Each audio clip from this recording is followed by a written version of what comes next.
let me for a moment take you back when you were in space. वो अनुभव कैसा है? What's that experience like? जब आप as a fighter pilot, what's the maximum speed? 2 Mach, 1.8 Mach? What's the maximum? Yes, you're pretty accurate. 1.8, I would say. 1.8. Yes. तो आप ये सोचिए 1.8 Mach आपने अचीव किया फाइटर फ्लाइंग में, और फिर 28,000 kilometers per hour. What prepares you for 28,000 kilometers per hour? वो अनुभव कैसा है? I would say nothing. Nothing prepares you for that. It's a very different feeling. जब आप ट्रेनिंग करते हैं, जब आप इसकी तैयारी करते हैं, तो आप काफ़ी सारी चीज़ें सीखते हैं, काफ़ी सारी प्रोटोकॉल सिखाए जाते हैं, ट्रेनिंग सिखाई जाती हैं. लेकिन जो एक्चुअल एक्सपीरियंस है स्पेस फ्लाइट का, वो काफ़ी अलग होता है. It is not the same. एक सेइंग है in the space flight community कि you are ready for a space flight mission when you finish one.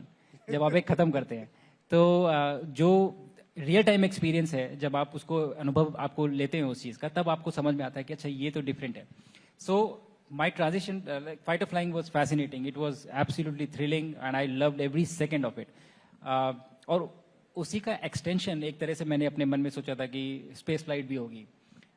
But जब वो जो आपने वीडियो देखा, जो फाल्कन 9 के जो 9 इंजन्स हैं, जब वो इग्नाइट होते हैं, जब वो लिफ्ट ऑफ होता है, वो सारी एंटिसिपेशन, सारी एक्सपेक्टेशन आपकी just goes right of the window. It is not the same. It is so much powerful. It is everything is vibrating. Even your bones in your body, they are shaking. It is extremely powerful, extremely dynamic event.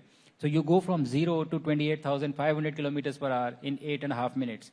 And that is the kind of acceleration you go through to reach orbit. And then suddenly, nothing, as I said, it just cuts off and you are in microgravity.